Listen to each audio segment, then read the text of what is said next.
Happy Friday the 13th, everyone. I'm that guy Matt, and welcome back to my channel. It has been a long time. I've been on a hiatus, and I apologize, guys, for my absence, but I actually needed to take a mental break away from the channel just because I needed some time just to reciprocate and whatnot. It is now time for us to delve into one of the most popular slasher franchises of all time, Friday the 13th. It's so simple. You have a group of teenagers, they're at summer camp, and are picked off one by one by a machete-wielding hockey-masked killer, Jason Voorhees, one of the most iconic slasher villains in horror history. Even if you've never seen a single entry, people of all different age groups know who Jason is. Hell, even I remember dressing up as him for Halloween as a child. Even if Friday the 13th isn't the most consistent franchise in terms of quality or nuance, I still owe a lot to this series for getting me into horror in the first place. You could even say I was obsessed. I owned all the movies, had merchandise, I even had a dedicated horror channel that primarily focused on reviewing Friday the 13th action figures. Admittedly, my opinions of the franchise have shifted throughout the years, so while I may be more harsh in some areas, I will always love it. Before we begin, just a warning there will be spoilers throughout the entire video, so if you don't wish to be spoiled, feel free to watch the movies first and then come back to hear my thoughts on it. If you don't care about spoilers, then just proceed as normal. So with that out of the way, go ahead and grab yourself a snack, maybe a drink, sit back, and relax. This is my franchise review of Friday the 13th.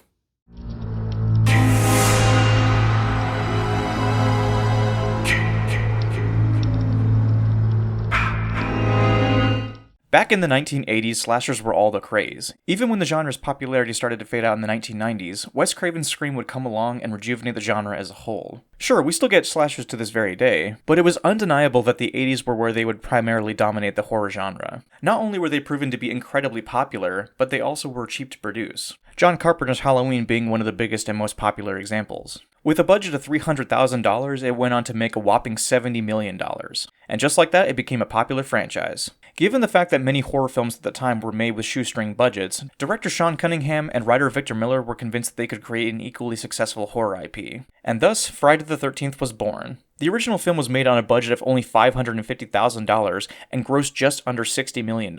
The film takes place at Camp Crystal Lake, a location with a rather sinister history. In the year 1957, a young child drowned, and not long after, the camp's counselors were killed off one by one, which resulted in the camp being closed down indefinitely, with many of the town's residents believing the camp is cursed. It's got a death curse!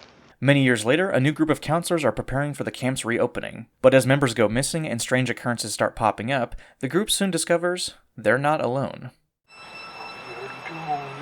You're all doomed.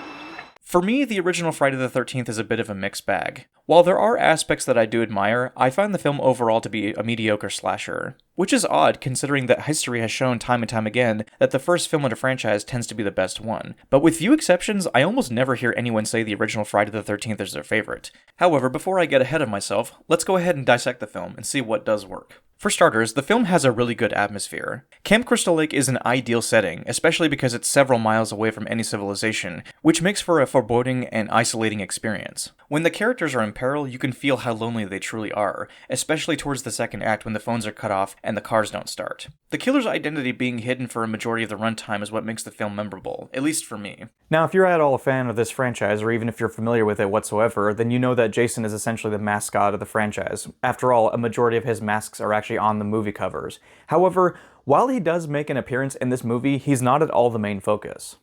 Instead, it's revealed to be Pamela Voorhees, played by the late Betsy Palmer, and I think what makes her scary is that she's simply unhinged, often speaking out loud on Jason's behalf. Kill her, Mommy. Kill her. Don't let her live. I won't, Jason. I won't.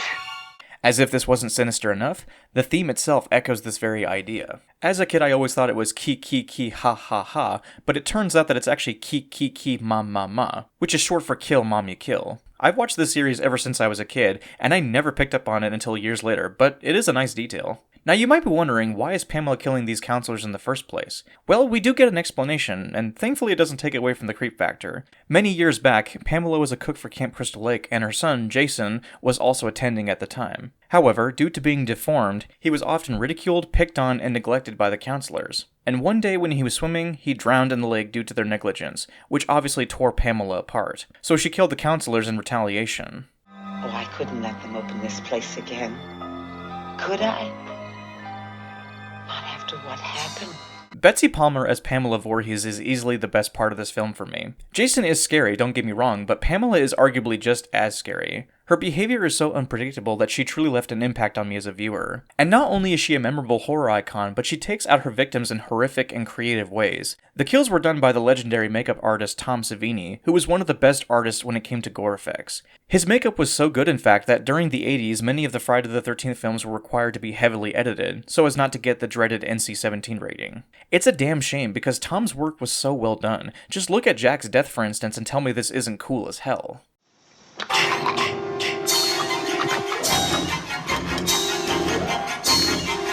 Easily my favorite kill of the movie. I love when filmmakers use practical effects, because if you get the right people, it can result in something truly spectacular. I know CGI has its place in the industry, but I'll always prefer practical effects. If you need an example, look no further than John Carpenter's The Thing. The film's score was composed by Harry Manfredini, who would produce a majority of the franchise's music. I'm not going to say anything original here, but his theme for Friday the 13th is nothing short of iconic. It manages to be unsettling and scary, while also feeling reminiscent of classic B horror movies. Whenever I hear this music, it gives me chills, and I just love it. Lastly, I'd like to discuss the ending. After Alice defeats Mrs. Voorhees, she sets out on a canoe until the following morning. Then the police show up and call out to her. The peaceful scenery and the uplifting music imply she's saved, and that the horrors are finally over.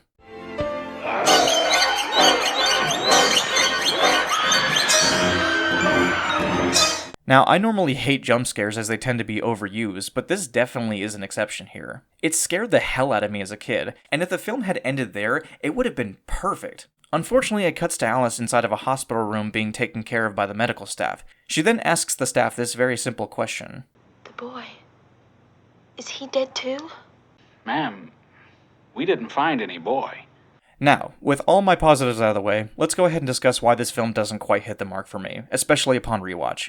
It's mainly two things: the characters and pacing. Granted, these are issues that persist throughout the entire franchise, but here in the original, they're both done sloppily. Let's start with the characters. They're about as standard as you can get for a slasher. With the exception of Crazy Ralph, Pamela, and maybe Ned, none of them really stand out for any good reason. You know, you're beautiful when you're angry, sweetheart. Well, now that I think about it, I guess Steve Christy does stand out, but not for any good reason. Thanks, Alice. We do at least get an appearance from the legendary Kevin Bacon, who was relatively unknown at the time, so it's always nice to see him. However, even the final girl, Alice, kind of just blends in with the crowd. She's not unlikable, mind you, but she doesn't really leave much of an impact either. The only real significant thing she does is kill Pamela by the end of the film. Granted, she does kickstart the entire franchise going forward, so I guess that does count for something. Not to mention, I can appreciate the final fight is actually practical. Due to the low budget, Adrienne King and Betsy Palmer respectively did not have any stunt doubles, so they actually had to get in there and perform their own stunts, which is admirable. So overall, the characters here aren't bad, they're just more or less cannon fodder. The second big issue is the pacing. Now, I'm fine with single shot takes, especially for establishing shots and whatnot. They can be artistic, and if done well, they can set the tone for a scene. But there are so many shots that drag on in this movie. The biggest one that comes to mind is when Alice is making coffee. They show the entire thing, and it just drags on for way too long. And of course, we can't forget about the numerous times where Alice knocks out Pamela, she runs away, only to rinse and repeat until she finally gets killed. Granted, in this instance, it's more of a trope than a pacing issue, but these are some examples of scenes where I wish it would be cut down just a little bit. So to summarize, is the film bad as a whole? In my opinion, I wouldn't say so. The original Friday the 13th is just mediocre at best. It's got some great gore effects, a good score, and a memorable villain, but overall the film has some major pacing issues and lackluster characters that hold it back. With that said, I'm at least grateful because it did give me one of my favorite slasher franchises of all time. So with all that said, let's go ahead and move on to part 2.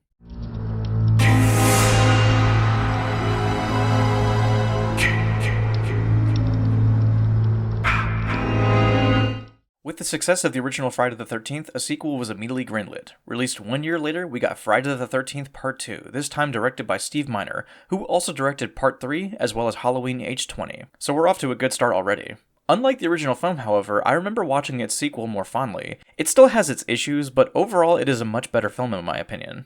The kills are ramped up, the cast is a lot more diverse and fun, and Jason takes center stage as the killer. However, he's not wearing his traditional hockey mask just yet. If there's one criticism that you could levy against Friday the 13th as a whole, it's that it has a very basic, easy to understand formula, and Part 2 follows that formula to a T.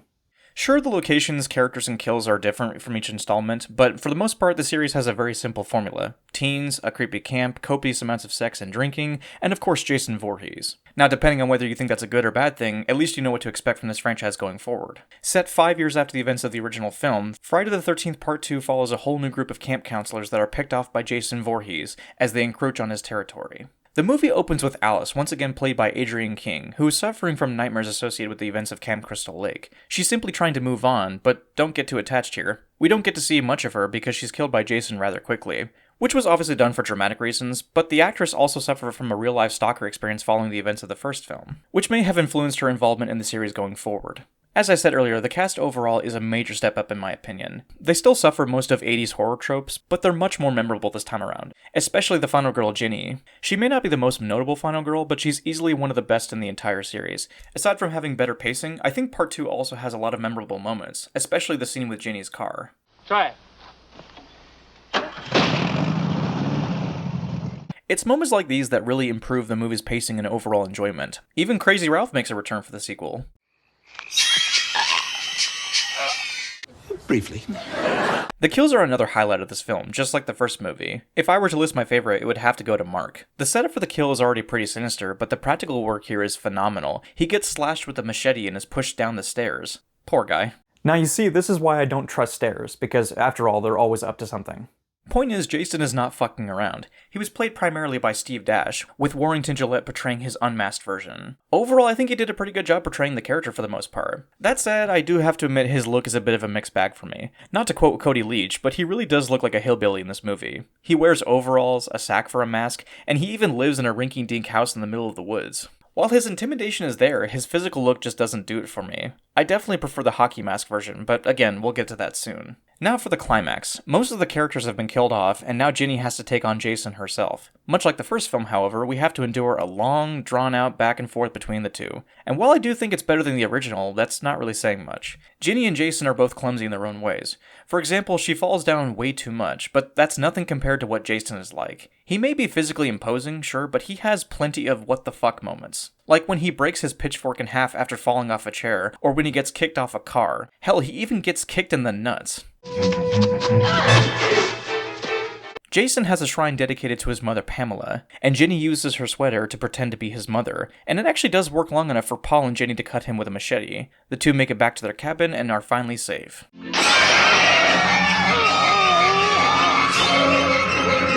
The following scene, however, Ginny is wheeled onto a gurney, begging to know where Paul is. The movie ends with a zoom of Pamela's severed head and the looming threat that it's not entirely over. Jason's out there. So yeah, Friday the 13th Part 2 is a pretty conventional sequel that plays it safe in a lot of ways, but I still think it's a very fun movie. I'm not a big fan of Jason's look, and the pacing towards the end can drag a little bit, but it's definitely more rewatchable than the first film, at least for me. The characters are a lot more fun and memorable, the kills are still great, and the music is also very solid. So with that out of the way, let's go ahead and jump over to Part 3.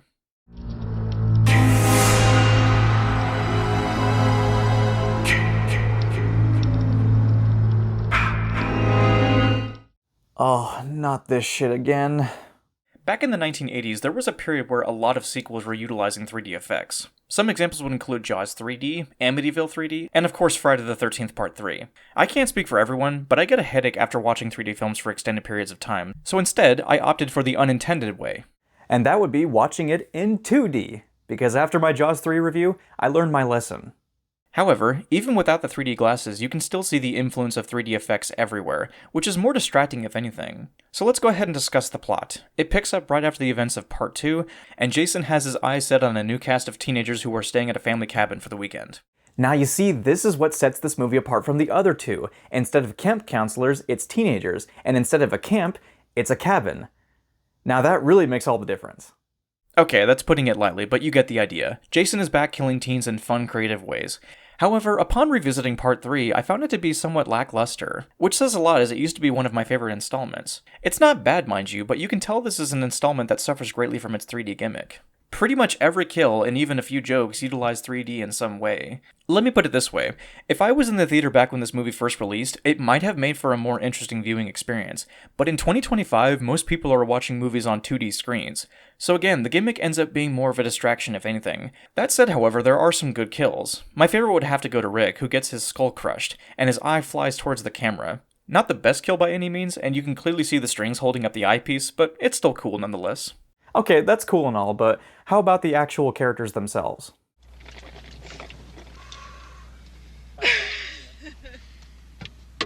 Well, they're certainly there, that's for sure.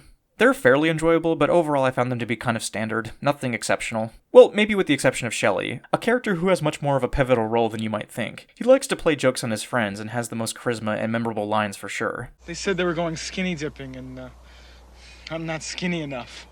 Of course, Shelley is the whole reason why Jason gets his iconic hockey mask in the first place, so he definitely has a lot more merit for that reason alone. Speaking of Jason, he was played this time by Richard Brooker, who not only did a good job, but he laid out a solid foundation for future performances of the character. Many say that Kane Hodder and Derek Mears are the best actors to portray Jason, but I really think that Brooker doesn't get enough credit for his contribution to the character. He's a lot meaner than Dash was in Part 2, and almost seems to take pleasure in toying with his victims. He even takes off his mask at one point just to be maniacal. I don't have much else to say. Richard Brooker played a good Jason, and while he isn't my favorite interpretation of the character, he definitely deserves much more respect for what he brought to the table. Which brings us to our main character, Chris. She's underwhelming, to say the least. Admittedly, she has a bit more characterization than Alice, for example, but her backstory really doesn't make a whole lot of sense. To make a long story short, Chris had an encounter with Jason years back, and not only that, but he was wearing the exact same clothing from this movie, but with no mask. Despite taking place years back? I mean, this scene could have taken place a couple of days ago and I wouldn't have batted an eye. It may not be that big of a deal, but this moment comes across as superfluous at best and extremely forced at worst.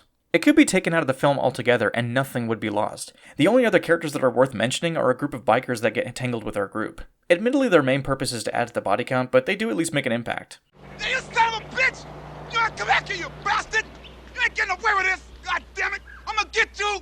If there's one thing I can't criticize in this film, it's the soundtrack. If you've seen this film, you know what I'm talking about. The opening theme alone is awesome. I'm afraid to play it in case YouTube hits me with a copyright claim, but it screams 80s in all the best ways.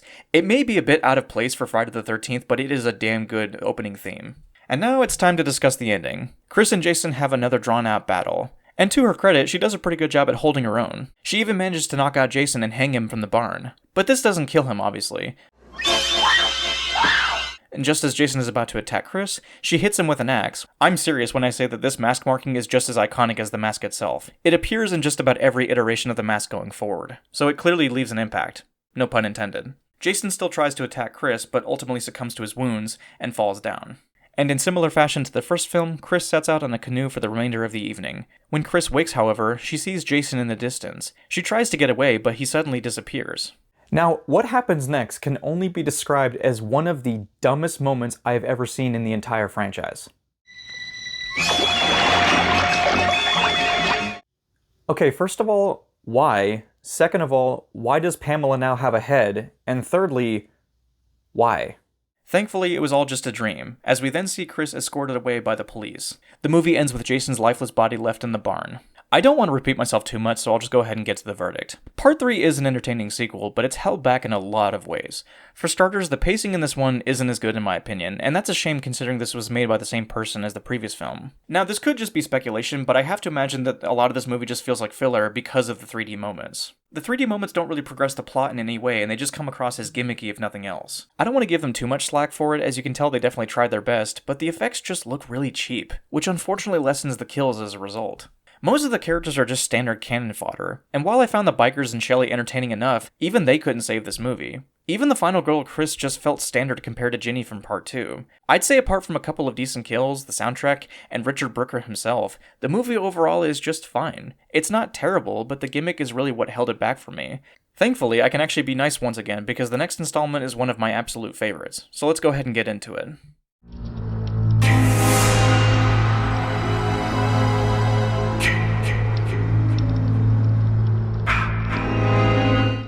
Don't believe the title. It never was the final chapter.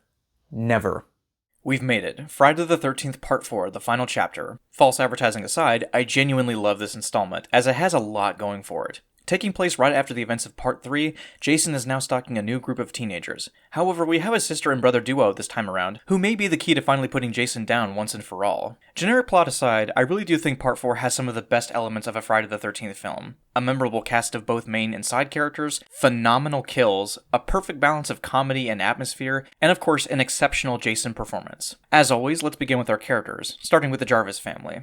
Of course, we have the star of the show, Tommy Jarvis, played by a young Corey Feldman. He's got a fascination for masks, which he handcrafts himself. The actor does a great job at portraying that childlike innocence we all had. When the other group shows up, he catches two of them making out in the window. He's a kid and it shows. I could easily picture myself reacting in a similar fashion had this happened to me as a kid. What I like about Tommy is that he evolves throughout the series, allowing us to connect with him more. I'd even go as far as to say he's the most well-developed character in the whole saga. I'll discuss the different iterations of the character later on, but for right now, Tommy is easily one of the most likable characters in this entire series. Alongside Tommy, we have his sister Trish, who is another highlight of the movie. Her chemistry with Tommy is great, and I fully bought into their dynamic. I've always enjoyed siblings in horror films, like Halloween 4 and Jeepers Creepers for example. I think it's a great way for the audience to get attached to the characters, because there's a lot more at stake. I also thought her love interest Rob was a pretty good addition too. He's out in the wilderness claiming that he's hunting for bears, but later on we learn that he's here for more personal reasons. It turns out that Sandra from Part 2 was Rob's sister, and he's vowed to hunt down Jason for killing her. Even down to the side characters, they're all fun and memorable. One that stands out to me is the coroner named Axel, who is a total pervert. During his lunch break, he watches these weird workout tapes, which is just bizarre. Man, I feel like this character's long overdue for a death sequence right about now. That's more like it. One of the best side characters, however, has to be Crispin Glover's character Jimmy, who has one of the funniest dances I've ever seen in a movie. He's the shy guy that just wants to get with the girl. As silly as it may seem, you feel for the guy and you want him to succeed. To sum it all up, the final chapter has some of the best lineups when it comes to its characters. And of course with those characters come gruesome kills. Jason this time around was portrayed by Ted White, who's easily in my top 5 performances of the character. He's a lot more intimidating than before, and he brutally fucks up his victims. According to an interview with Ted White, he actually stated that he didn't like Feldman during production, stating that he found him to be a spoiled kid. So he used his frustration towards Feldman as a motivator to be more brutal, which ended up working brilliantly. Suffice to say, White absolutely nailed the role of Jason Voorhees. Not to mention, he seemed to be a real gentleman on set. At one point in the film, the actress who portrayed Sam, Judy Aronson, goes out on a raft at night. Keep in mind that during production, it was freezing cold and she was out there naked. As much as we may criticize these films for their exploitative nature, bear in mind that some of these actors were genuinely suffering for our enjoyment. Ultimately, Ted White told the director that if he didn't go easy on the actress, he'd walk off set and leave them without their Jason. Thankfully, however, the director took it into consideration, and he ended up going a little bit easier on the actress for the duration of filmmaking. So yeah, for an actor who portrayed a murdering psychopath, he actually had quite a good heart. All I gotta say is rest in peace, Ted White. You'll be missed. If I had to choose a favorite kill, which is already tough as there are so many good ones, it would have to be Jimmy's. It's so simple, yet so effective. Ted, where the hell's corkscrew?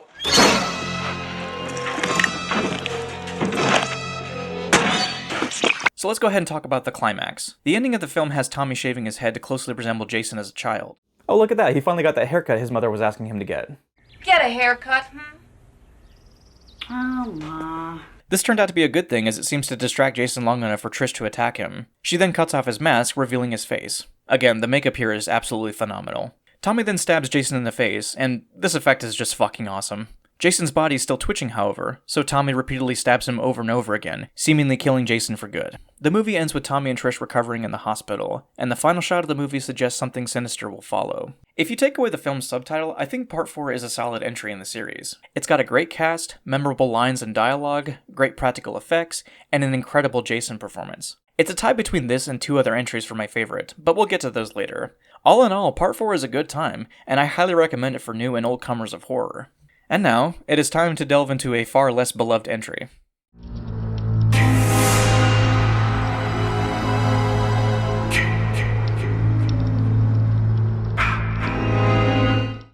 Friday the 13th Part 5 A New Beginning is what many consider to be the black sheep of the series. This time it was directed by Danny Steinman, who was previously known for his work in the adult film industry.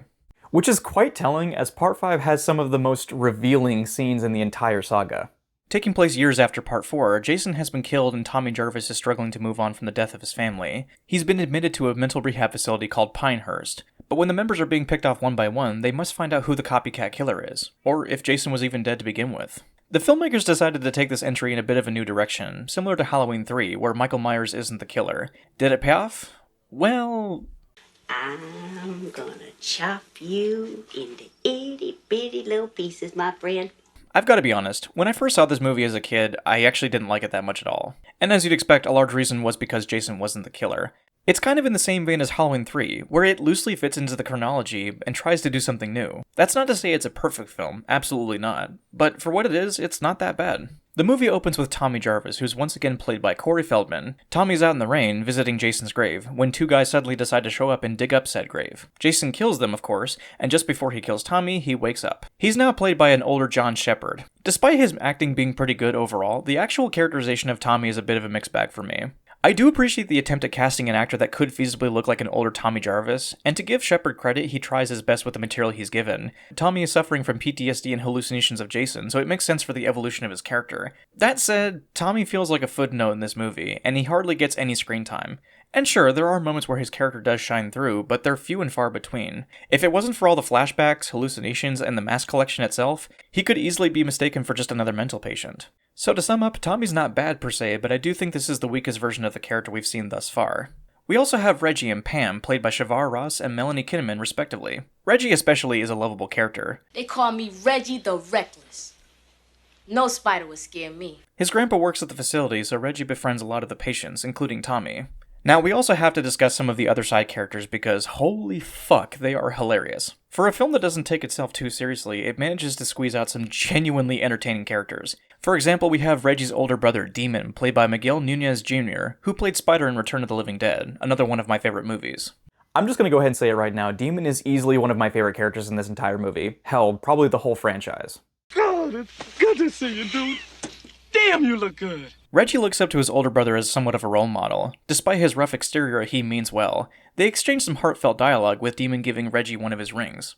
Which really doesn't end up mattering that much in the long run, but hey, it's still a nice scene. Demon is just genuinely a cool dude, especially when he interacts with his girlfriend while using the outhouse. Ooh, baby. Hey, baby. Ooh, baby. Ooh, baby. Of course, we also have the hillbilly mom and son, who are so over the top, it's just hilarious. There's also a guy named Jake who has a speech impediment and tries to ask out his crush Robin. And then this happens. Well, look behind. I wanna make love with you. There's also Joey, who struggles with socializing. He tries to help others around the camp with chores, but he only gets in the way. He even offers a chocolate bar to a guy named Vic, who seems to have some serious anger issues. Leave me alone! I'm not sure if it's the best idea to let him do this chore, especially because he's chopping the wood sideways, which takes way longer to do. I mean, I shouldn't be one to talk because, look at me, I'm someone who makes bad jokes and attempts to pass them off as movie reviews. There's probably a good reason why I haven't quit my day job just yet. Unsurprisingly, Vic rejects his gift and then we get this hilarious exchange. Just forget it! But I think you're really out of line.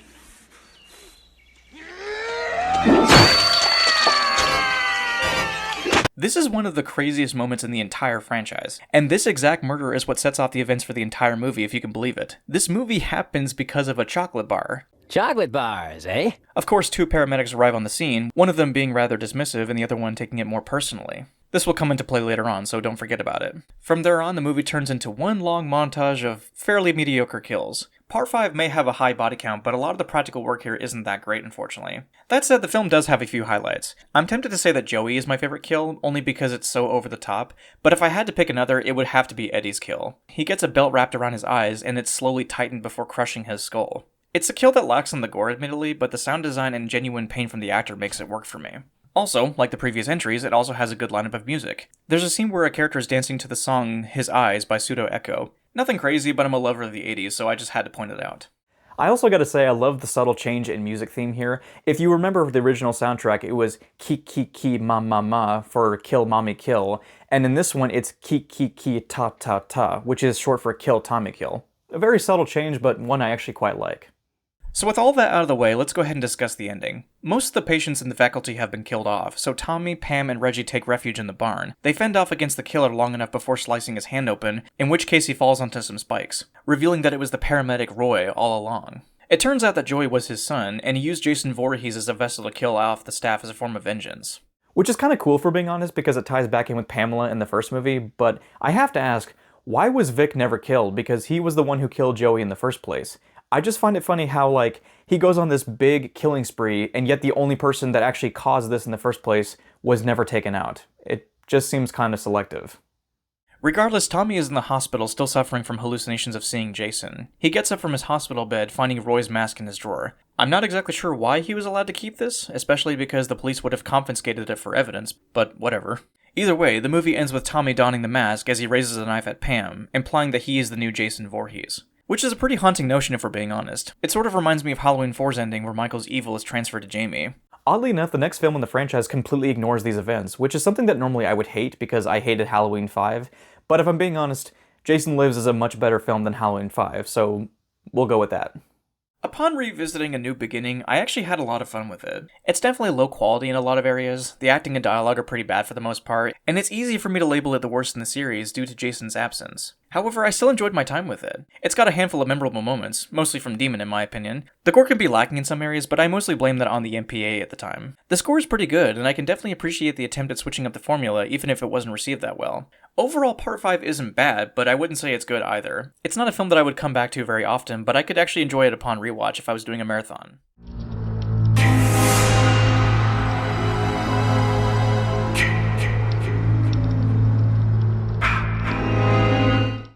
Friday the 13th Part 6, Jason Lives, is easily one of my favorite entries in the entire series, which is saying a lot as this film does a lot of things that would frustrate me as a fan. If you've seen my Halloween franchise review, I mentioned that Halloween 5 was my least favorite in the entries besides Resurrection. If you don't want to watch it, I'll quickly summarize it here. In essence, Halloween 5 took the most interesting elements of Halloween 4 and completely ignored them. For example, Jamie was allegedly supposed to be the new Michael Myers, but that never happened. Jamie's older sister Rachel was killed off unceremoniously, and the film just felt like a retread of the previous films, but in a much worse way. The plot this time around once again follows Tommy Jarvis, played this time by Tom Matthews, who is still haunted by Jason all these years later. He and a friend decide to go to his grave in order to burn his corpse. Right off the bat, we already have a huge plot hole, because do you remember this scene from Part 5? Jason Voorhees is dead! His body was cremated, he's nothing but a handful of ash! Like I said, the timeline for Friday the 13th is kind of a mess as it is, but I would be doing a disservice as a critic if I didn't mention it here when I did mention it in Halloween 5.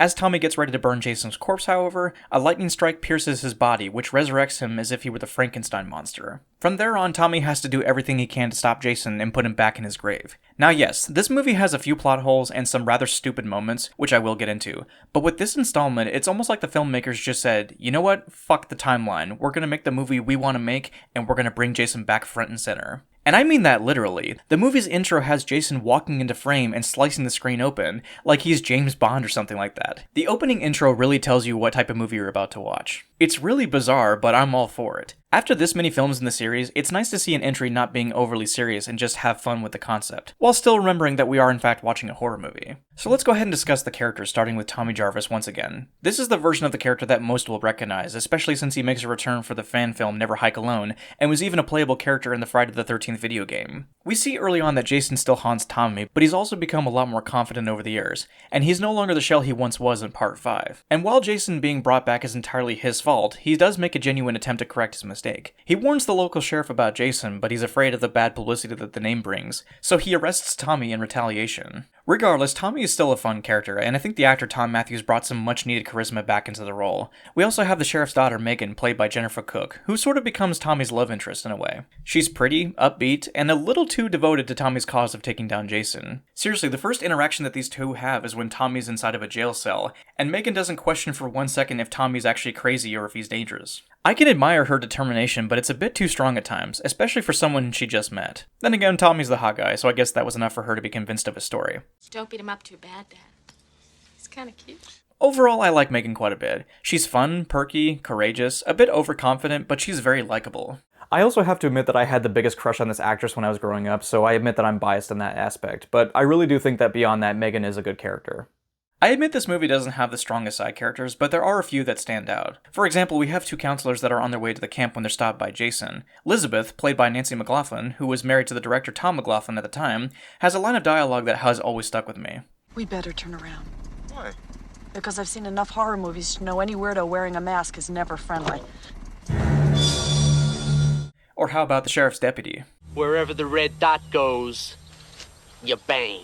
Hell, even the groundskeeper has a great moment. Does he think I'm a farthead? See, this is what I'm talking about when I say the film's mix of comedy and horror go hand in hand. I should definitely use this clip more often. Oh, I know. How about this one? Is Jason Lives one of the best installments? There you have it. That's all the proof you need. While the comedy is done well for the most part, there are a few times where it goes a bit too far. One of the biggest examples I can point to is a group of paintballers. One of the members is overtly misogynistic, simply because he was beaten by a woman. Dumb broad! She tricked! She should have stayed in the kitchen where she belongs. Women shouldn't even be allowed in these games. For the record, I'm not someone who delves into politics or sexism, but this scene was just so funny and absurd that I had to include it somehow.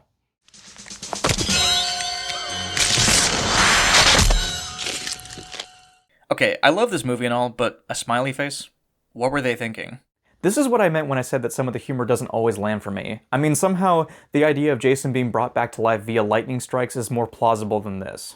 That said, I do like the gag with the guy's arm still attached to the machete. Even Jason looks confused by what just happened. Since we're on the topic, let's go ahead and discuss Jason, who was portrayed by former stuntman CJ Graham. As I've already stated, Jason Lives is up there for one of my favorite entries, and CJ Graham's interpretation of Jason is another highlight. He's over 6 feet tall and has broad shoulders, making him one of the more imposing Jasons. I know that many don't care for his look in the film, with some even labeling him as the Home Depot Jason, especially with the gloves and tool belt. Sure, it's a little gimmicky, but I actually really like it. This, to me, is Jason at his most deadly. He has all the tools literally at his disposal, and he's ready to kill. I also like that CJ Graham pulled off most of his stunts in the film. For example, there's a scene where Jason is inside of an RV when someone's driving. He stabs the driver, and the whole vehicle flips on its side. CJ Graham insisted on doing the stunt himself. Tom McLaughlin was okay with it, however they had to make sure that that was the final scene they filmed, as they were worried that Graham couldn't finish the movie if he got hurt during production.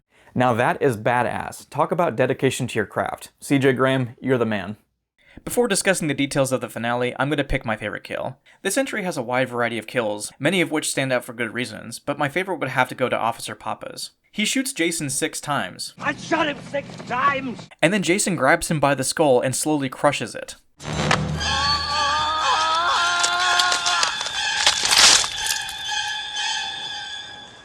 Again, the money shot is a bit lacking, but it's the sound design and the implied gore that still makes this kill worthwhile.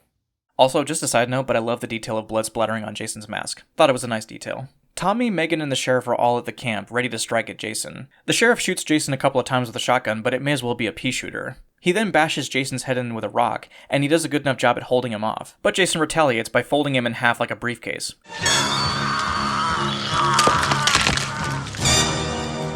Tommy then lures Jason into the lake. The two get into a brawl, but Tommy barely manages to wrap a chain around his neck. Megan goes to retrieve Tommy from the lake, but is grabbed by Jason. In a desperate attempt, she uses the boat's motor to cut Jason's neck, damaging his mask in the process. With the use of some poorly done CPR, she revives Tommy, and the camp is finally saved. Normally I'd skip the credits, but I usually listen to these for a very good reason. Alice Cooper's The Man Behind the Mask is an iconic addition to this movie. I simply love it. Now yes, Jason Lives completely throws out any and all continuity from the previous entry and has some comedy that doesn't always land. However, I'm willing to let that go. This film just lets loose and has fun with it. The series may have been my gateway to horror, but Jason Lives will always be the one I remember the most fondly. The tone is a lot more lighthearted than the previous movies, but it was the shakeup the series desperately needed at this point. It may not be as scary and dark as the final chapter, but it still manages to be scary in its own right. It's everything I love in a Friday the 13th movie. Overall, I adore Jason Lives, and it will certainly be tied for one of my favorite entries in the whole series. For me, this is actually one of the high points in the series, so the next one should be a home run, right?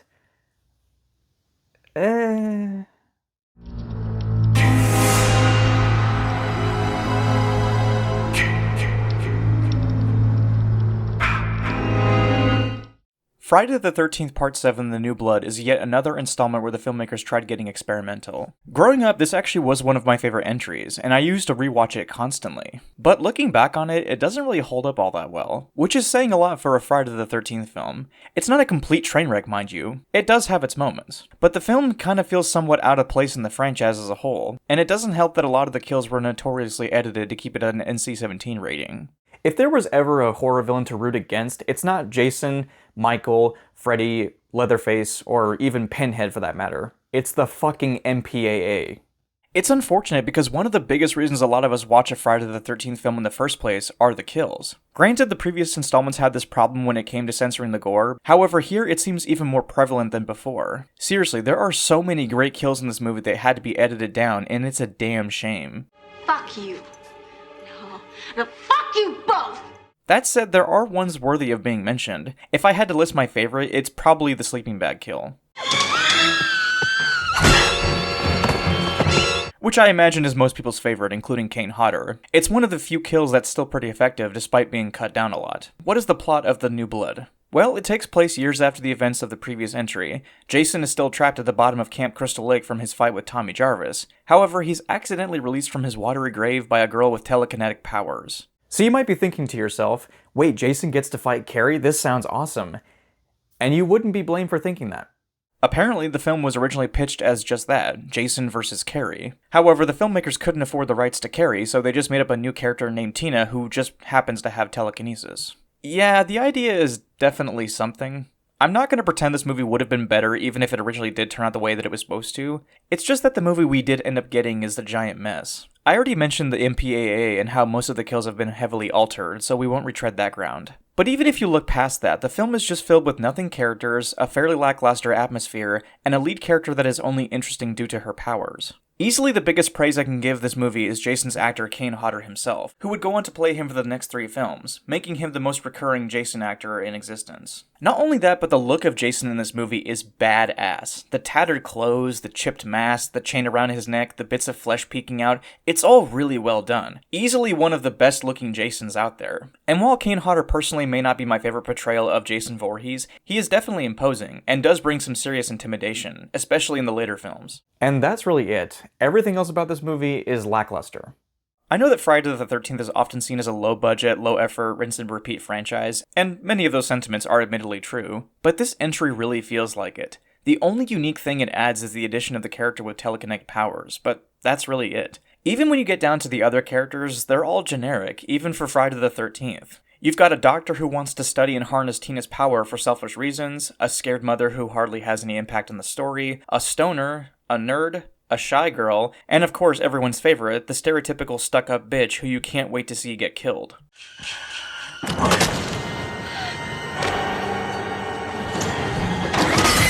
It's all on full display here, only this time it's done much worse than even the previous entries. I'm willing to admit that I've hit the franchise fatigue at this point, but even parts 4 through 6 ranged from decent to great, with 2 of them being some of my favorite entries. I don't intend for this to be such a negative review, and I am sorry if you're someone who enjoys the New Blood, but it's just not for me. At the end of the day, if you took away the powers and just made this a standard entry in the franchise with the uncut kills, I think this movie actually would be held in a much higher regard. I really wish I had more to say about the New Blood, but there's hardly anything to talk about. You might be thinking that the finale actually will save the movie, but it really doesn't. Even when you get to the big fight at the end, it feels pretty shallow. Jason just stands still for most of the time as he waits for Tina to hit him with random objects. It's no Freddy vs. Jason, that's for sure. By the third act, I was begging for it to be over. I'm not saying it's a bad entry, nor is it the worst in the franchise. There are some good things here and there, but at the end of the day, it just feels like wasted potential. And speaking of wasted potential, I hope you don't get seasick very easily. Yeah, it's time for that one.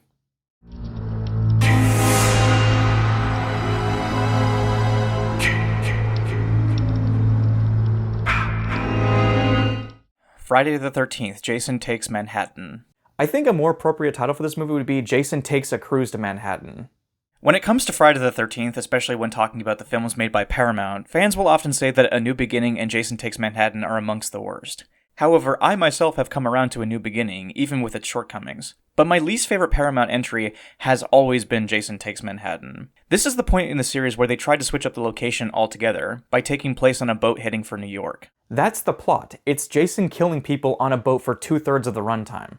Now, I don't want to be completely unfair since this movie had quite a troubled production. For starters, the budget wasn't able to encompass everything the filmmakers wanted to do. They wanted to have more scenes based in New York City, but only had a couple of days to film there. And admittedly, on paper, this sounds like a great idea. A Friday the 13th film that takes place in New York City? The possibilities are endless, and you could do so much with this concept.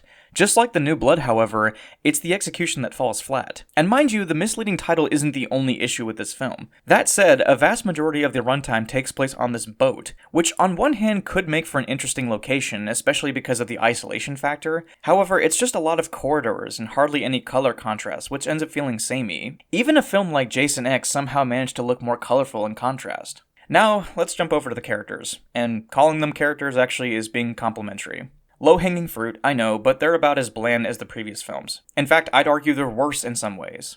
The writers try to give them more characterization, but they ultimately don't go anywhere. For example, our main protagonist, Rennie, suffers from PTSD from an encounter she had with Jason as a kid. Her uncle, who I will refer to as Dick Nose for the rest of this review, pushes her into the lake. Keep in mind that Rennie is just now learning how to swim for the first time, so good job at traumatizing your knees, you Dick Nose. Regardless, a young Jason grabs her leg, and she's been scared of the water ever since. It's similar to Chris from Part 3, but there's no reason to do this. It just feels like the writers wanted to have an arbitrary reason for the characters to be connected to Jason, but it really doesn't matter in the grand scheme of things. Also, why does Jason's appearance change so much in this movie? In one scene he looks completely normal, then deformed in the next, and then in one other scene he has a full head of hair. I've seen this movie a handful of times, and I never even noticed it until my buddy Chris Brock mentioned it to me. It's just bizarre. I'm not asking for much here, but at least keep it consistent for fuck's sake. We also have Sean and his dad, who is the captain of the expedition and wants his son to follow in his footsteps. However, he doesn't want to. Again, I don't have a problem with the writers trying to give their characters more nuance. It gives the audience something to latch onto. So when Jason starts killing people, you worry for their survival. But that's just the problem. There's hardly anything to latch onto in the first place. They give us little nuggets of characterization, but they ultimately don't go anywhere. There's no reason given as to why Sean doesn't want to be captain, and the film seems to forget this detail about as quickly as it was brought up. Does he have another career in mind? Is he afraid of disappointing his father? Does he want to go to college? We never find out. I could go on, but you get the idea. Even the characters that are more or less cannon fodder aren't very interesting either. You're essentially just waiting for Jason to take them out, especially Uncle Dick Nose.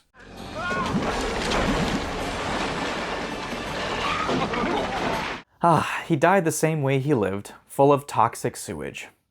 Speaking of Jason, he's once again played by Kane Hodder, and it's sad to say this, but this is a step down. Not in terms of performance, mind you, but rather his aesthetic and creative direction. For starters, and I know this sounds gross, but he looks too wet in this movie, as if he's always stepping out of the shower before every scene takes place. I don't know what it is, I just find the aesthetic to be a bit of a downgrade, especially from the New Blood. Secondly, and this may be trivial, I know, but it's the teleporting. It's far too excessive in this movie. Granted, teleportation has always existed to some extent in the series. Hell, even Pamela teleported a couple times in the first movie. But in this movie, it's out of control. Not even Michael Myers teleported this much. Seriously, in one scene, Jason is chasing a guy as he climbs up a watchtower. Jason is on the ground, then he suddenly appears right in front of the guy and throws him off the tower. Or how about the dance club scene where a girl faces Jason, turns another direction for 1 second, and boom, he's right there. Like I said, Jason teleporting is nothing new, but it is done way too much here. Jason being invincible is somehow more believable than him teleporting everywhere. As much as I dislike this movie, if you can believe it, there actually are a couple of highlights, because even the worst Friday the 13th movies have their moments. So let's go ahead and discuss them real quick. For one, I love the moment where Julius boxes Jason on top of the building. It goes on for a solid minute, and the outcome actually is pretty funny.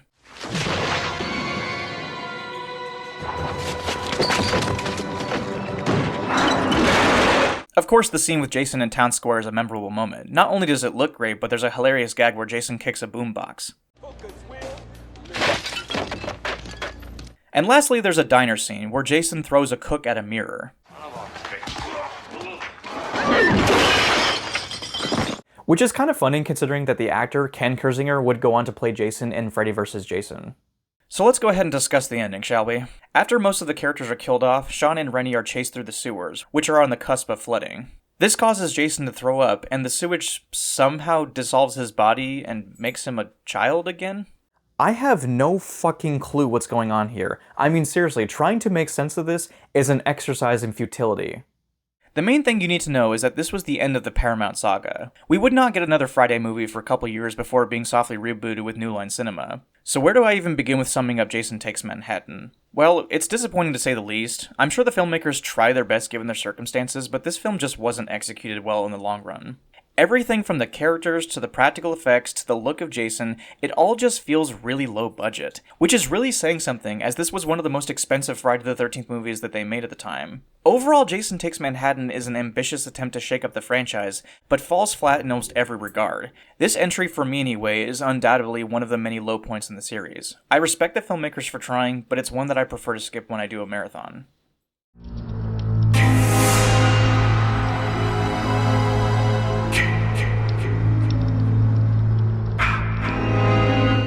After Paramount had sold the rights to New Line Cinema, we would get a new entry 4 years later, titled Jason Goes to Hell, The Final Friday. But if you know anything about this franchise, if it often has the word final in the title, that never actually ends up being true.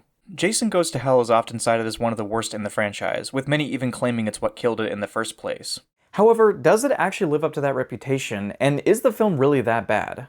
The plot this time around is that Jason is back, obviously. And spoiler alert, because I really don't think I can talk about this film without doing so, but Jason is blown up in the first 10 minutes of the movie. However, upon dissecting Jason's corpse, the coroner eats his heart, which possesses him, and now Jason is going on a killing spree to regain his original body. It's now up to the main characters to take down Jason once and for all, and, as the title would suggest, send him to hell for good. Throughout all of that, we witness body hopping, Jason's family, a magic dagger, the Necronomicon, a weird parasite, and whatever the hell this is.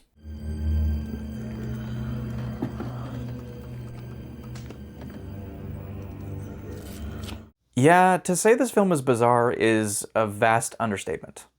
Just like Part 5, among other things, it's often hated due to Jason's absence for the majority of the runtime. While there are fans of this entry, I don't think it's controversial to say this film isn't very liked. Now, I've seen this film numerous times throughout my childhood, and I told myself that I'd go into it with an open mind for this review. It would be very easy for me to sit here and hate on the film like everyone else does, but I try to remind myself that I'm examining someone else's art. And sure, there are aspects of this movie that I do not like at all, even upon rewatching it. But before I get into the aspects of the film that I dislike, let's at least mention some positives. As I always say, I feel like it's not a true critique if there's not something positive to mention. The movie was directed by Adam Marcus, and regardless of what you think of him, he at least did try to shake up the series in some capacity. I don't think it was done very well, but I can at least respect the attempt to shake things up a little bit. As far as the directing, it isn't half bad considering this was Adam Marcus's directorial debut. I know that a lot has been said about Adam Marcus and his work, and he himself has said a lot of things about Friday fans as a whole. However, if we were to put our biases aside, his directing isn't bad. There's a wide variety of camera angles and techniques used here. While there's nothing new or impressive to talk about, he did at least do a competent job, so I have to give him credit for that. Of course, the biggest positive I can give this movie is that Kane Hodder once again reprises his role as Jason, and he still does a very good job. He even plays a security guard who was actually killed by Jason. It's kind of poetic when you think about it. Despite how little screen time he does get, Hodder still does what he can to make an impact as the character. The music was once again done by Harry Manfredini, and as you'd expect, it's still very good. The new rendition of the Friday theme sounds familiar, yet different enough to make it unique. I also like this line. Planning on smoking a little dope, having a little premarital sex, and getting slaughtered? Now from here on out, I will be a lot more critical. So let's tear this band-aid off and get this over with. For starters, and this might seem trivial, but I actually missed the opening credits where they tried to explain what happened in the last movie. Admittedly, Friday the 13th has never had the best consistency, but the Paramount movies at least tried to keep the continuity between each film. In Jason Goes to Hell, that doesn't happen at all. There's literally no explanation of where Jason's been, how he's fully grown again, or how he got out of New York City. I know that Jason Takes Manhattan's ending was a bit of a mess, but they could have at least tried to tie it in somehow. No, instead it's just Jason's back, and that's all the explanation we get. Of course, the big elephant in the room is Jason's absence. Granted, he's still here, but just not in the physical form. Instead, he body hops, which is just really out of place, especially for a Friday the 13th film. Again, I can respect the film for trying something new, but in the long run, all it does is make me want Jason more. Of course, if the characters were more interesting, then this wouldn't be that much of a problem, but we'll get into them later on. The kills are really nothing to write home about. There's at least a couple of good kills. My favorite would have to be the couple in the tent who get sliced in half with a metal bar. However, a majority of the kills are either cutaways or just lack gore in general. I really feel this installment would have benefited from better kills, because it could help distract from Jason's absence. Now for the characters, and oh god. This for me anyway is probably the worst aspect of the movie. As I stated earlier, Jason's family is integral to the plot, so you think they would feel important, but they really don't. Since Jason was blown up, he needs to body hop in order to stay alive. Specifically, he needs to take a Voorhees body in order to regain his original one. So that's where our main characters come into play. First we have Steven, who is essentially our main character. He was married to Jessica Kimball, but he abandoned her shortly after the birth of their baby. Her mother, Diana Kimball, is the half-brother of Jason Voorhees, so Jason needs to kill either the mother, Jessica, or their baby to regain his body. However, there is a character that offers to help them through exposition. Creighton Duke. 500 grand is my fee. And for that, you get the mask, the machete, the whole damn thing. Really? You're gonna try and rip off one of the best lines from Jaws? Duke is a character that I've always had mixed opinions on, and this time around he really hasn't changed for me. He sees the act of killing Jason as being noble and doesn't care about the money he'd get from his bounty, but that's the problem. He can't do it without a member of the Voorhees bloodline, even though numerous times throughout this movie he claims he'll be the one to kill him. He also does this thing where he's willing to tell Steven information about Jason, but only for a price. So he does this. Oh, fuck! I don't even know what this is supposed to be. I mean, I guess it's supposed to come off as funny, but it just comes across as confusing. Earlier on in the film, he's talking with an agent about how Jason is just wearing a person's skin, blah blah blah blah. But I don't ever recall him breaking the guy's finger over it. I don't know, I guess Duke is very selective when it comes to sharing information. Which is kind of stupid in all honesty. You'd think that if he had all this insight on Jason and how to kill him and whatnot, he'd be more than willing to share this information. I guess he just really wants the glory even if he doesn't get the kill. Son of a bitch, you remember me? No, nobody knows who you are.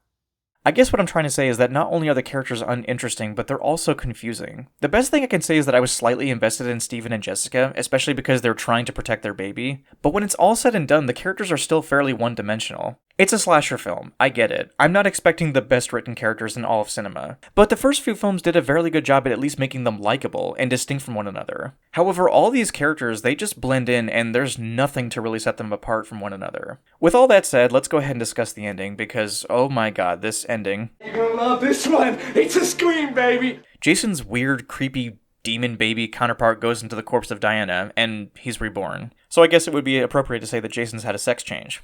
Either way, Duke urges Jessica to stab Jason in the heart with a dagger, which will kill him for good. They do just that, and then all these big hands appear from underground and then grab Jason and pull him under. Steven and Jessica reunite, and the movie ends with Jason's mask left on the ground. Thank God, it's finally over.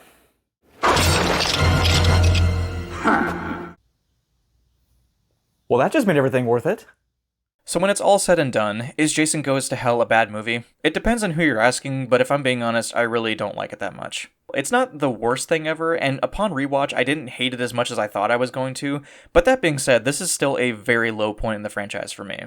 It's not a good film by any means, and frankly, the series probably would have been better off without it. However, if you don't take it too seriously, it can be somewhat goofy and fun. It's a very experimental film, and like I said, I respect the filmmakers for trying to shake up the formula at least a little bit, but it just doesn't land for me. It may not be the worst in the series, but even then, that's a very low bar. There's a couple of cool moments and some funny dialogue, but overall the film is just a mess from start to finish, and it is not one that I would want to rewatch.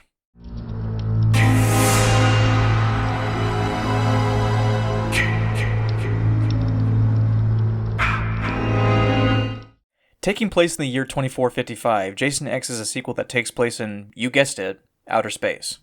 What a twist! The plot this time is that Jason has been captured, chained up, and is awaiting cryogenic suspension.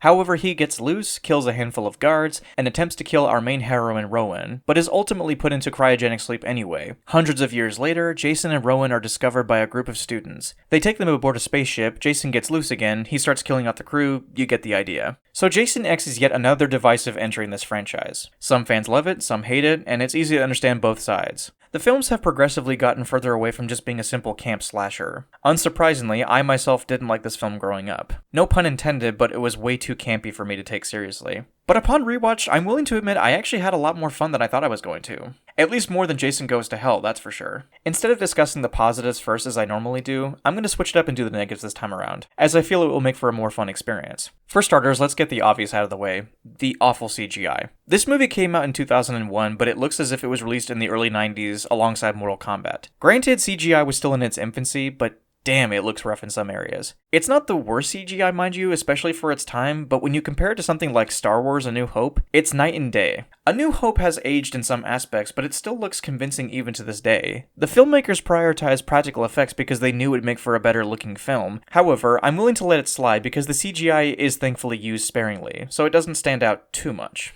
Another low-hanging fruit is simply the film being in space. Obviously, I prefer the camp as a setting, especially because the spaceship can feel samey at times. That said, the spaceship does have a lot more color to it, so it could be a whole lot worse. I think some people really take for granted how important color actually can be in a film. Sometimes it can be used not only for thematic purposes, but it can actually make a film just a lot less dreary and boring to look at. And believe it or not, from here on out, I actually found myself enjoying the rest of the movie. It's not even close to being a great movie, mind you, but I'd be lying if I said that I didn't get any enjoyment out of it. A big highlight for me this time around actually are the characters. Again, I'm not saying they're anything to write home about, but for what they are, they're actually pretty entertaining, especially for their one-liners. Vital signs are normal and strong. No shit.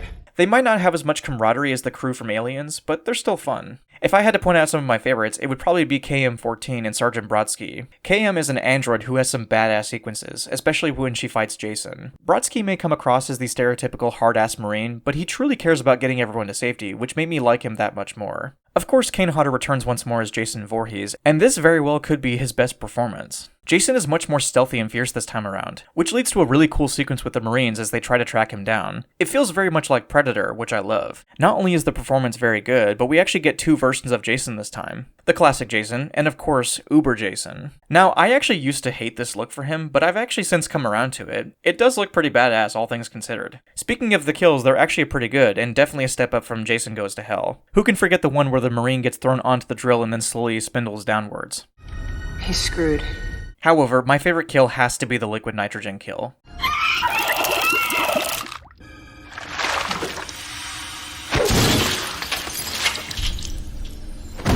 Is it scientifically accurate? No, not at all. Is it badass? Oh, you bet.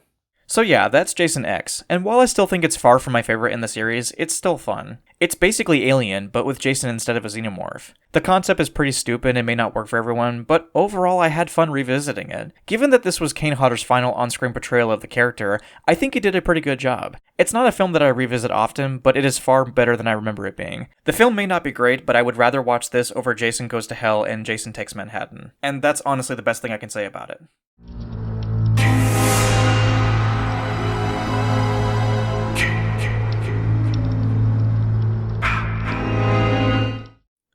To say that Freddy vs. Jason was one of the most anticipated horror films back in the early 2000s is an understatement, and for good reason. I mean, come on, two of our favorite horror icons coming face to face? It was like bread and butter, something that only fans could dream of. Hell, it was even pitched back in the 80s when both franchises were at their peak. However, despite all the licensing issues, development hell, setbacks, and rewrites, we'd finally get Freddy vs. Jason in 2003. So the question remains, was all that hype worth the wait, or is it just another throwaway versus movie? Let's find out. To start things off, let's begin with the plot. Freddy Krueger, the antagonist of the highly acclaimed franchise A Nightmare on Elm Street, was killed in the 6th entry, Freddy's Dead. However, Freddy knows he can't be brought back due to the Elm Street kids basically forgetting him. And if you know the lore, Freddy's power is determined by fear. So he manipulates Jason in going back to Elm Street to commit murders and spread fear once again. But when Jason overstays his welcome, the two inevitably clash in a fight to the death. It's nothing mind-blowing, but I like that the writers tried to come up with legit reasons for why these two would fight each other in the first place. It's believable, and I can see why Freddy would want to take Jason out of the picture. And as much as I love Jason, he doesn't speak at all, so having Freddy as the central antagonist makes sense for the plot. But that's where things get a bit tricky for me. Since Freddy gets more of the attention, do I review this as a Nightmare on Elm Street movie, or more of a Friday the 13th movie? Ultimately, I just told myself not to dwell on it, and just review it for what it is. So is the movie good? More specifically, is it a good versus movie? I'd say mostly. Now, if you were in the theater back in 2003 and saw it on the big screen, I'm sure the hype was unreal. I was unfortunately unable to see the movie when it first came out in theaters, so I eventually saw it on DVD when my grandmother bought me a copy. Yeah, my granny was that cool. The only reason I'm clarifying this is that my opinion might be different, as I wasn't there for the initial hype. However, I have to say, even all these years later, Freddy vs. Jason is still one of the best versus movies out there, no doubt. It's not perfect, in fact there are quite a few issues that I'll get into, but for what it is, it's a solid movie. Starting with the two stars of the show, Freddy Krueger and Jason Voorhees, played by Robert Englund and Ken Kirzinger respectively. It should be obvious, but Robert Englund is great as Freddy, and I love the way his character is utilized in this story. One of my biggest problems with some of the later Nightmare films is that Freddy becomes too comical and over the top. He became a cartoon villain and lost all of his fear factor. But in this movie, he has a great balance of maniacal humor and being scary. Freddy was great in the original, don't get me wrong, but I'd say Dream Warriors captured the character in all the best ways. If I were ever to review the Nightmare series, I would go more in depth. But all I can say is that for Robert Englund's final performance as Freddy Krueger, he knocked it out of the park. Now we have Jason, played by Ken Kirzinger, which as a reminder was this guy from Jason Takes Manhattan. So let me go ahead and get this out of the way, as I'm sure many are thinking the same thing. I know that many don't like Ken Kirzinger's performance as Jason. I myself am mixed on him, but for what it's worth, he did a good job as the character. He's tall, intimidating, and has that feel for Jason. However, during pre-production, there was this preconceived notion that Kane Hodder would play Jason once again, but when that didn't happen, it created a bit of an uproar. Hodder is a beloved actor in the horror community, especially for his role as Jason Voorhees. But when it was revealed that he wasn't returning for the character, many people were upset by this decision. Allegedly, the studio wanted a new face or just simply a taller actor for the role, hence why Kirzinger got the role. So regardless of what actually did happen, I think given the circumstances, Kirzinger did his best. I think my biggest problem for the most part is that Jason seems to take a backseat in this movie. Not a bad thing per se, just more of an observation if nothing else. But like I said, this movie comes across more as a Nightmare movie than a Friday the 13th movie, so I guess that must be obvious. So now, let's go ahead and talk about our designated meat sacks. I mean characters.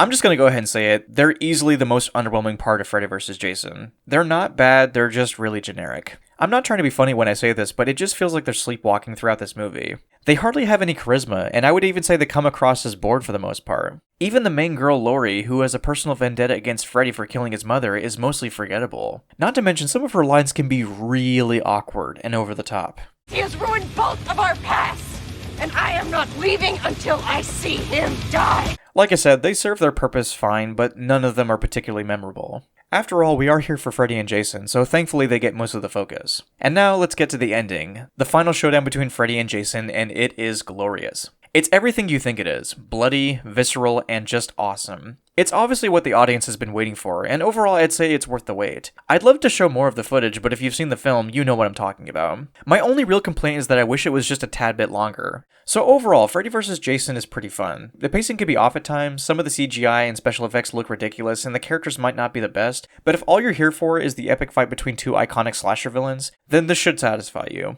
It's not a perfect film, but it certainly is entertaining.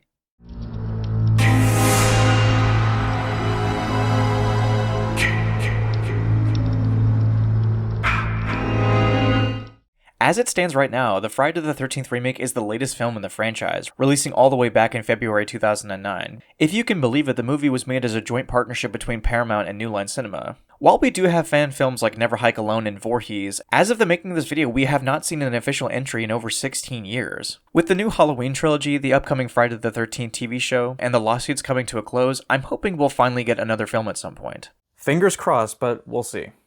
So when it comes to Friday the 13th remake, I've had a bit of an odd relationship with it throughout the years. I saw it back in the theater with my dad and two brothers, and I was especially excited for it. Since I wasn't born until the late 90s, and with Friday the 13th films being past their prime, this was my first time ever seeing Jason Voorhees on the big screen. So it truly was an experience for me. And after watching it for the first time, I loved it. However, as with many new movies, we often go through what's called the honeymoon phase, where everything is new and exciting. It wasn't until I got to see it again on DVD where my opinions of the film had soured a bit. I didn't hate the movie, but it wasn't as good upon rewatch, though I can't exactly remember why I thought this. Over the years, however, I've rewatched it time and time again, so have my thoughts changed? Well, let's find out. So first and foremost, I need to mention that this was a film that was produced by Platinum Dunes, the same people that made the 2003 remake of Texas Chainsaw Massacre, as well as the remake of Nightmare on Elm Street. Now, one of these films I actually really like, and the other one is the Nightmare on Elm Street remake. I'm only bringing this up because I know a lot of people hate this movie for the simple fact that a studio remade one of their beloved horror IPs. And if I'm being honest, I actually think that one of their best movies is the 2003 remake of Texas Chainsaw Massacre. Not that this is really relevant, but I just wanted to mention this for transparency's sake. I don't want to just simply bash the Friday the 13th remake simply because it is a remake. So let's start off with the plot. It follows a similar structure of the first 4 films in the series, in that it tells the story of how Jason drowned, his mother killed the camp counselors, one of the counselors then kills her, he grows up to be a mass murderer, and we even get to see him evolve from the sackhead look of part 2 to the iconic hockey mask. There's even some repurposed plot points from the first few movies. For example, if you recall Rob from the final chapter, he was hunting down Jason for murdering his sister, Sandra, from part 2. Instead, in the remake, we have a guy named Clay Miller who's looking for his sister after she goes missing. This might come across as somewhat derivative, but I don't actually mind it that much. This is mostly due to the fact that I just like Clay's actor, Jared Padalecki. Of course, we also have our big cast of characters, and as per usual, they're nothing extraordinary, but they serve their purpose as entertaining cannon fodder. The one that sticks out to me, however, is the asshole character Trent, played by Travis Van Winkle. From the moment this dude comes on screen, he is an asshole from start to finish. He's selfish, inconsiderate, over the top, and even cheats on his girlfriend. Asshole characters have been a staple of the series ever since its inception, and Trent embodies that stereotype beautifully. It's not me, this guy's being a dick. Which is great because it makes this kill, my favorite in the entire movie by the way, all the more satisfying to watch. That's another great thing about this movie, is that the kills all around are very good. Not only are they gory and messed up, but they're hardly censored at all, especially if you watch the killer cut like I did. One of my favorite kills would have to be the sleeping bag kill, and no, I'm not talking about the one from A New Blood. Instead, there's a girl who is inside of a sleeping bag as she's strung over a fire and burns to death. Jason is not fucking around in this movie. Speaking of Jason, he's played by stuntman Derek Mears, and he did a great job as the character. Not only is he tall, but his intimidation factor is unmatched. Now, while I love Ted White and CJ Graham's portrayals of Jason Voorhees, I have to admit that out of all the Jason portrayals, this is the one that I would want to encounter the least. That's how terrifying this guy is. Some of the fans' complaints, though, don't really make a whole lot of sense to me. I've actually seen some people get pissed off at the fact that this Jason runs in this movie, but I'm like, Have you seen any of the early entries? Jason was running as far back as part 2 and 3, so like, this is not something new. I don't have much else to say other than I love Derek Mears' portrayal. Another problem I have with this film is that it's dark. Way too dark. And no, I'm not talking thematically, but the actual lighting is barely able to illuminate the characters. This was a bit of an issue with the Texas Chainsaw Massacre remake, and thankfully it's not as bad as the Nightmare on Elm Street remake, which I believe is the most egregious example on this list. But still, the lighting is an aspect that I wish Platinum Nudes would work on. Lighting is a very important aspect, both for thematic and viewing reasons, and if it's done poorly, it can take me out of a film entirely. When it's all said and done, I think the remake is actually pretty damn good. Is it the best remake ever? In my opinion, no. It's definitely in my top 5 of the whole franchise, no doubt, but I do love some of the older films a lot more simply due to nostalgia. And if you want to know how I'd rank these films personally, be sure to watch out for that video on my channel. So overall, the Friday the 13th remake is pretty solid. It's got a great lineup of kills, a decent cast, a phenomenal Jason portrayal, an intense score, and a pretty good atmosphere all around. It may not be perfect, but I do think the film is way overhated. If you're someone who's watched it in the past and didn't like it, I would consider giving it a rewatch. Who knows, you might come around to it just like I did.